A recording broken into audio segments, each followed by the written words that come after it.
नमस्कार, मैं नीना आपका स्वागत करती हूँ अनदेखी अनसुनी कहानियों में। आज की कहानी कुछ अलग किस्म की है, जिसका शीर्षक है कहानी एक पुराने राज की। इससे पहले कि मैं कहानी शुरू करूँ, आप मेरे चैनल को लाइक कीजिए, सब्सक्राइब कीजिए और बेल आइकन का बटन दबाना मत भूलिएगा। मैं और मेरे पति अपने बेटे के पास अमेरिका आए हुए हैं। दिन तो जैसे पंख लगाते ही उड़ रहे हैं। मैं इन दिनों में इतनी खुश हूँ क्योंकि 7 साल बाद हम अपने बेटे, बहू और उनकी प्यारी नन्ही आराध्या से मिल रहे हैं। मेरे पाँव ज़मीन पर नहीं पड़ रहे हैं। बेटा और बहू अपने काम से वापस आकर हमेशा कहते हैं, मम्मी पापा चलो आज यहाँ घूमने चले। चलो वहाँ के रेस्टोरेंट का खाना अच्छा है, आपको वहाँ लेके चलते हैं। इसी तरह दिन बीत रहे हैं। घर के पास ही एक सुंदर सा पार्क है, जहाँ हम दोनों नन्ही आराध्या को लेकर शाम को घूमने जाते हैं। वहाँ के बहुत से कपल से हमारी जान पहचान बढ़ गई है और हम घंटों बातें करते हैं। परंतु आज आराध्या सोई हुई है। मेरे पति ने कहा कि तुम आज अकेली ही पार्क चली जाओ और घर का कुछ ग्रोसरी का सामान है, पास की मार्केट से वो भी लेते आना। मेरी भी तबीयत थोड़ी अच्छी नहीं लग रही, मैं थका थका सा महसूस कर रहा हूँ। तुम चली जाओ, मैं आराध्या का ध्यान रख लूँगा। मैंने कहा ठीक है और मैं घर से निकल पड़ी। पास ही तो पार्क है और उसके साथ मार्केट। इतना सोचते हुए मैं घर से चल पड़ी। अभी मैं कुछ देर दूर ही गई थी कि मैंने देखा कि मेरे साथ साथ एक 28-29 साल का नौजवान सा लड़का, जो कि सुंदर है, आकर्षक है, जिसके बाल घुंघराले से हैं, साथ साथ चल रहा है। पहले तो मैंने उसे अनदेखा कर दिया, लेकिन फिर मैं तेज तेज कदमों से चलने लगी, लेकिन वो भी मेरे साथ साथ कदम से कदम मिलाकर चलने लगा।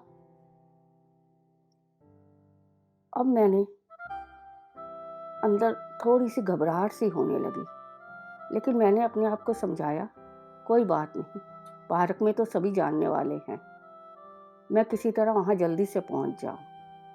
तभी उस लड़के ने कहा, आंटी आप मेरी बात सुनेंगी 1 मिनट? मैंने उसकी तरफ देखा तो उसके चेहरे पे एक हल्की सी मुस्कान आ गई। मैंने हिम्मत करके पूछा, क्या है?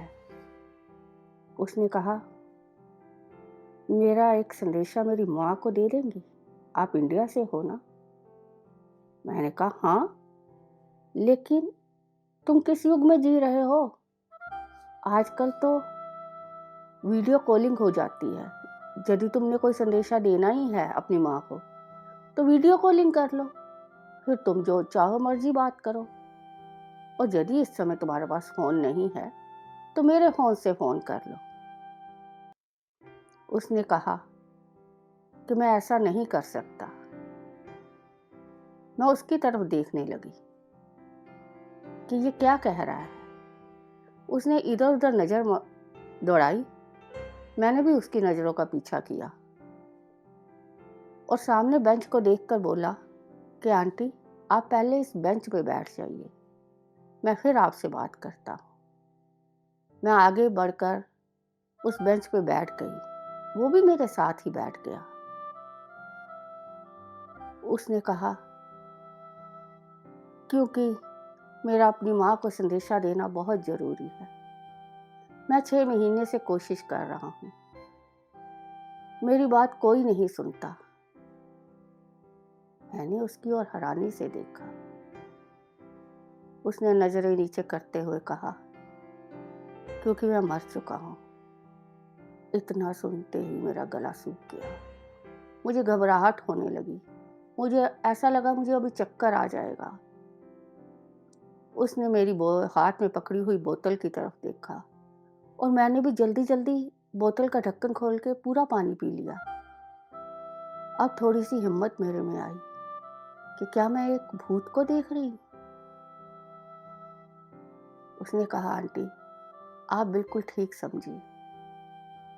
पिछले 6 महीने से मैं यही कर रहा हूँ, लेकिन कोई नहीं मुझे देख सकता और ना ही सुन सकता है। आप पहली वो ईश्वर की भेजी हुई लेडी हैं जिन्होंने मेरी बात सुनी भी और मुझे देख भी रही हैं। अब मुझे ईश्वर पर भरोसा हो गया है। मैं अपनी बात अपनी माँ तक पहुँचाकर आसानी से उस प्रकाश में विलीन हो जाऊंगा। मैं कुछ बोलने के काबिल ही नहीं थी। मैंने सिर्फ हाँ में सिर हिलाया, जैसे मैं तैयार हूँ उसकी बात सुनने को। उसने फरीदाबाद का एक एड्रेस दिया मुझे और कहा कि मेरे पिताजी ने मरने से पहले मुझे ये बात बताई थी जो उनके दादाजी ने उन्हें कही थी। ये बात सन 1947 की है, जब हिंदुस्तान और पाकिस्तान बना था। तब उन्होंने बहुत से लोगों की मदद की और ऐसी बेटियों की मदद की, उनकी आबरू बचाई और उन्हें सरहद पार जहां वो जाना चाहते थे वहां तक पहुंचाया था। तब उन परिवारों में से कुछ परिवारों ने अपनी सुविधा अनुसार और खुशी से मेरे दादाजी को सोने की शल्फियां और कुछ और सामान दिया था, जिसके बारे में मैंने ना उन्हें कभी देखा है ना मैं जानता हूँ। मुझे सिर्फ इतना ही मालूम है, मेरे दादाजी ने कहा था कि वो बेटियां सबकी साझी होती हैं। बेटियों की सहायता करने के लिए जो उन्हें धन मिला वो उसे खर्च नहीं कर सकते थे, इसलिए उन्होंने उसे हमारे घर के आंगन के पीछे जो बरगद का पेड़ था एक बक्से में डालकर दबा दिया। लेकिन आज उन पैसों की मेरी माँ को बहुत ज़रूरत है, क्योंकि मेरी छोटी बहनें हैं जो अब शादी के काबिल हो गई हैं और मेरे माँ बाप ने सब कुछ मेरी पढ़ाई लिखाई पे लगाया था, इस आस में कि मैं कमाकर उनको दोनों बहनों की शादी करके सुख दे सकूंगा। लेकिन ये संभव नहीं हुआ। 3 साल पहले मैं अमेरिका आया था, बहुत अच्छी कंपनी में मेरी नौकरी थी, परंतु यहीं सामने सड़क पर मेरा कार एक्सीडेंट हो गया था, जिसमें मेरी मृत्यु हो गई थी। तब से मैं ऐसे ही भटक रहा हूँ। आप मेरा ये काम कर दीजिएगा। मैंने कहा, अच्छा, बस इतना सुनना था कि वो मालूम नहीं कहाँ गायब हो गया और मैं वहाँ कब तक सुध-बुध खोए बैठी रही। जब मुझे ध्यान आया तो मैं रात का अंधेरा घिर चुका था। मैं थके-थके कदमों से अपने घर वापस आई। यहाँ मेरा बहू और बेटा और पति परेशान थे। वो अभी-अभी घर आए थे, मेरे बहू बेटा। उन्होंने मुझसे पूछा कि मैं कहाँ रह गई थी। मैं उन्हें कोई जवाब नहीं देती और चुपचाप सिर दर्द का बहाना करके अपने बेडरूम में जाकर लेट जाती हूँ। देर रात जब मेरे पति रूम में आते हैं तो उन्हें मैं एक-एक बात बताती हूँ। वो हंसकर कहते, तूने कोई सपना देखा होगा, चल उठकर कुछ खा ले और फिर सोना। मैं चुप हो गई। मैंने बहुत समझाने की कोशिश की अपनी बात, लेकिन उन्होंने मुझे यकीन दिलाने की कोशिश की कि नहीं, वो सपना ही था, जब मेरा भ्रम था। अब मेरा दिल वहां नहीं लग रहा था, परंतु जैसे तैसे जो दिन वहां काटने थे मैं काट के इंडिया वापस आ गई। इंडिया आते ही मैंने अपने पति से जिद की कि मुझे फरीदाबाद जाना है और उनसे मिलना है। मेरे पति ने मेरी जिद को देखते हुए सोचा कि चलो ये वहम भी इसका निकाल दूं। जब ऐसा कोई एड्रेस ही नहीं होगा तो ये किससे मिलेगी और किससे बात करेगी। अपने आप इसे अपने भ्रम का पता लग जाएगा। ये सोचकर उन्होंने गाड़ी निकाली और हम दोनों फरीदाबाद के लिए सुबह सवेरे चल पड़े। ईश्वर की कृपा देखिए कि हमें आसानी से वो एड्रेस मिल गया। हम उस घर के दरवाजे पे खड़े थे। मैंने बेल बजाई, जो कि साधारण था, थोड़ा पुराना था। उसके आगे भी आंगन था और शायद पीछे भी था, जैसा कि अमित ने बताया था। मैंने बेल बजाई तो एक लड़की ने दरवाजा खोला, जो 19-20 साल की एक सुंदर सी लड़की थी। उसके कपड़े थोड़े से मैले और पुराने थे। मैंने पूछा, ये अमित का घर है? उसने हाँ कहते हुए नजरें झुका ली। जब नजरें उठाई तो उसकी आंखें भरी हुई थी, होठ फड़फड़ा रहे थे। वो कहती, लेकिन भैया, तो मैं समझ गई कि उनके पास ये सूचना आ चुकी है। शायद अमित की कंपनी ने इन्हें बता दिया है। मैंने कहा, मुझे मालूम है, हमने तुम्हारी माँ से मिलना है। वो आगे से हट गई। उसने कहा, माँ, जब से भैया की खबर मिली है, बीमार रहती है। हम उसके पीछे पीछे उसके माँ के बिस्तर तक आए। वो तो बेचारी अब एक हड्डियों का ढांचा लग रही थी। मैंने उनके बिस्तर पर बैठकर उनका हाथ बड़े प्यार से पकड़ा।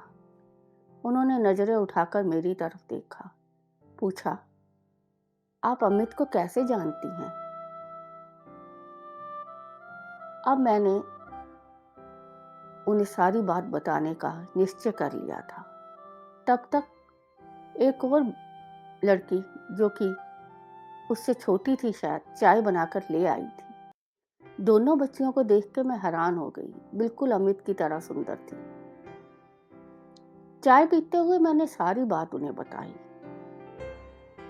वो सुन के बहुत परेशान हुई और मैंने बताया कि अब वो उस प्रकाश में चला गया है।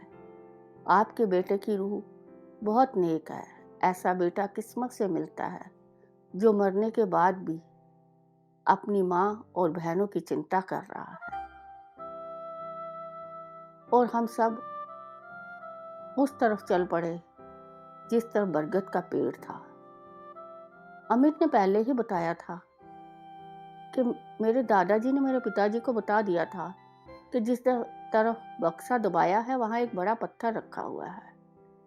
मेरे पति को भी अब मेरी बात पे यकीन हो गया था। शायद इसीलिए वो नजरें झुकाए चुपचाप मेरे पीछे पीछे चल रहे थे।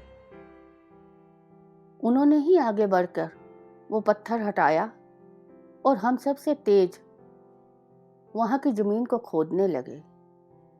खोदते खोदते शाम हो गई थी, लेकिन अभी तक कुछ भी नहीं निकला था।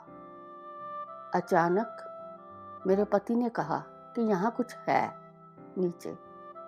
वहां से एक लोहे का भारी बक्सा निकला, जिसे खोला तो हमारी आंखें चंदिया गई। उसमें सोने के बहुत से सिक्के थे और कुछ हीरे थे, साथ चांदी और चांदी के कुछ बर्तन थे। हम सब वो सब सौंप कर चलने ही लगे तो उनकी अमित की माँ ने आवाज दी, बहन जी, क्या अमित का कहा हुआ सपना पूरा नहीं करेंगी आप? हमारा साथ नहीं देंगी? आप तो देख ही रही हैं मैं कितनी बीमार हूँ। अब मुझसे भी रहा नहीं गया। मैंने दोनों बच्चियों को अपने गले लगा लिया। आज इस बात को 4 साल हो चुके हैं। हम दोनों ने मिलकर उनका घर ठीक करवाया उसी पैसे से।